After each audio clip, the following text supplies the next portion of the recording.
আসসালামু আলাইকুম everyone, welcome back to my YouTube channel. আশা করি সবাই খুব ভালো আছেন। আজকে আমি আপনাদের জন্য নিয়ে এসেছি এগ রোলসের রেসিপি। খুবই ইজি এবং টেস্টি একটি রেসিপি, এবং আমার চ্যানেল কিন্তু সাবস্ক্রাইব করতে ভুলবেন না। আমাকে কন্ট্যাক্ট করতে হলে ডেসক্রিপশনে আমি আমার ফেসবুক গ্রুপের লিংক দিয়ে দিয়েছি, সেখানে আমাকে ডিরেক্টলি কন্ট্যাক্ট করতে পারেন, বা যে কোনো ধরনের কোয়েশ্চেনের জন্য কমেন্ট বক্সে কমেন্ট করতে পারেন। অর আমি ডেসক্রিপশনে আমার পার্সোনাল ব্লগ সাইটের লিংক দিয়ে দিয়েছি, সেখানেও আমাকে কন্ট্যাক্ট করতে পারেন। তাহলে চলুন দেখে আসি আমি রেসিপিটি কীভাবে করেছি। আমি 4টা ডিম নিয়েছি, গরু মাংসের কিমা নিয়েছি একটু সিদ্ধ করে, কিভাবে সিদ্ধ করেছি সেটা ডেসক্রিপশনে দেওয়া আছে। আমি এখানে গাজরের কুচি নিয়েছি 1 থেকে 2 চা চামচ, বাঁধাকপি কুচি নিয়েছি আমি 1 থেকে 2 চা চামচ, চিনি নিয়েছি আমি আধা চা চামচ, এবং সস নিয়েছি আমি আধা চা চামচ, এবং নিব আমি গোলমরিচের গুঁড়া, এটা প্রায় আধা চা চামচের মতো। এবার আমি একে একে সব কয়টা ইনগ্রেডিয়েন্টস অ্যাড করে দিচ্ছি।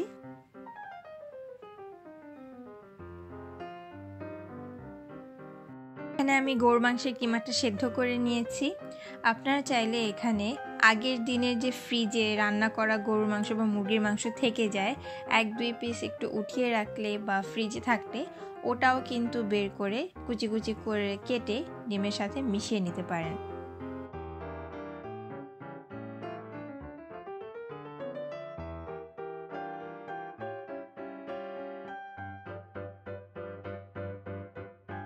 সব কয়টা ইনগ্রেডিয়েন্ট অ্যাড করা হয়ে গেলে আমি ডিমটা ভালোভাবে মিশিয়ে নিব।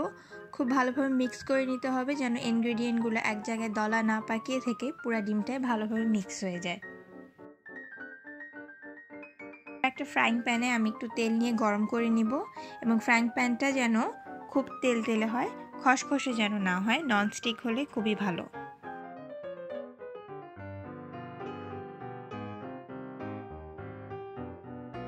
প্যানটা গরম হয়ে আসলে আমি এখানে ডিমের একটা পাতলা লেয়ার ঢেলে নিব, এবং আমি চারিদিকে খুব সুন্দরভাবে ছড়িয়ে দিব। খুব বেশি ডিম একবারে ঢালবো না, জাস্ট একটা পাতলা লেয়ার হয় এভাবে আমি ডিমটা ঢেলে ছড়িয়ে দিব, এবং বাকি ডিমটা চারিদিকে ভালোভাবে ছড়ানো হয়ে গেলে আমি মিডিয়াম আঁচে ডিমটা একটু সিদ্ধ হতে দিব।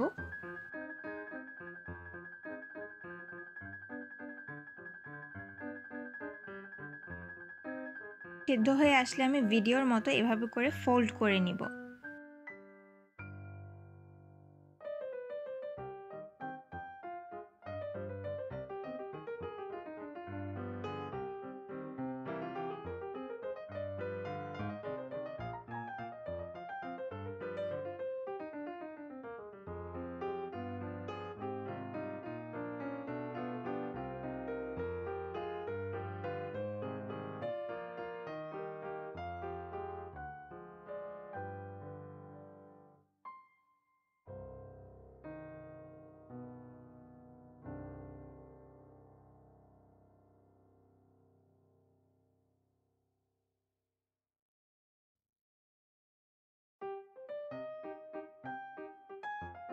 ফোল্ডেড ডিমটা আমি এক সাইডে এনে এবার ভিডিওর মতো করে ডিমের আরেকটা লেয়ার সাইড দিয়ে ঢেলে নিব।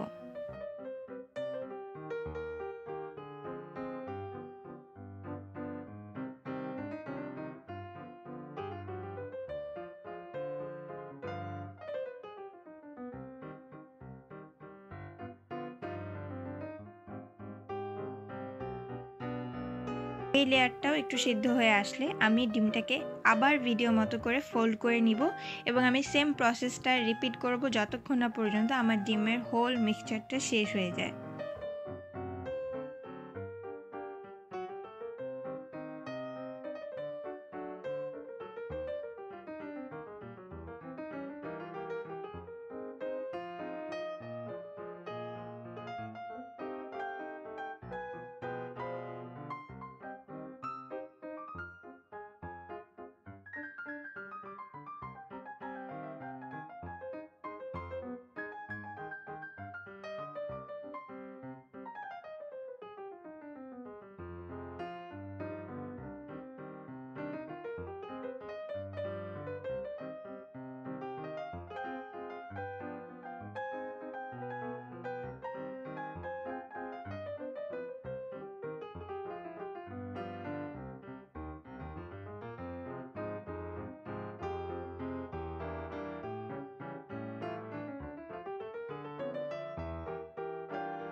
সম্পূর্ণ মিক্সচারটা শেষ হয়ে গেলে আমি এগ রোলটাকে নামিয়ে কেটে নিব।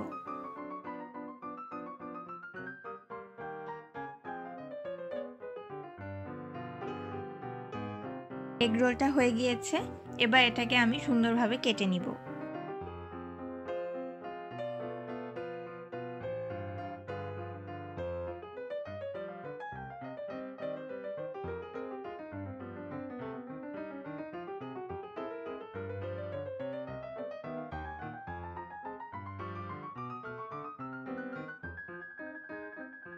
কাটা হয়ে গিয়েছে, আমি আপনাদেরকে একটু সাইড থেকে লেয়ারগুলো দেখিয়ে দিচ্ছি।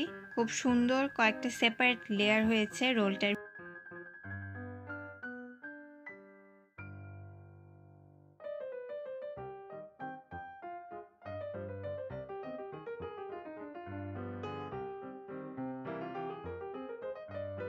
আমি এবার এগ রোলটাকে সার্ভ করছি একটা চিলি সস দিয়ে। চিলি সস দিয়ে খেলে এটার টেস্টটা খুব ভালো লাগবে।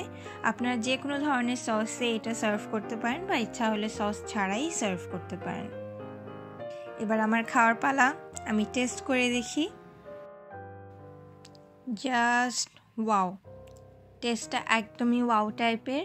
আপনারা যে কোনো টাইমে এটা প্রিপেয়ার করতে পারেন, সকালের নাস্তা, সকালের টিফিন বা বিকালের নাস্তায়, এনি টাইম। খুবই সহজ, ইনগ্রেডিয়েন্টস ম্যাক্সিমামই কিন্তু অলওয়েজ বাসায় থাকে। এছাড়া আপনারা যে কোনো ধরনের টপিং বা যে কোনো ধরনের ভেজিটেবলস চাইলে মিক্স করতে পারেন। আশা করি সবার রেসিপিটি খুব ভালো লেগেছে এবং বাসায় অবশ্যই ট্রাই করবেন। এবং কোনো ধরনের কোয়েশ্চেন থাকলে আমাকে নিচে কমেন্ট বক্সে কমেন্ট করতে পারেন বা ডেসক্রিপশনে আমার ফেসবুক গ্রুপের লিঙ্ক দেওয়া আছে, সেখানে আমাকে ডিরেক্টলি আপনারা কন্ট্যাক্ট করতে পারবেন। বা ডেসক্রিপশনে আমার পার্সোনাল ব্লগ সাইটের লিঙ্ক দেওয়া আছে, সেখানেও আমাকে কন্ট্যাক্ট করতে পারবেন। আমার চ্যানেল কিন্তু সাবস্ক্রাইব করতে ভুলবেন না। আজকের মতো এখানেই শেষ করছি। সবাই খুব ভালো থাকবেন। আল্লাহ হাফেজ।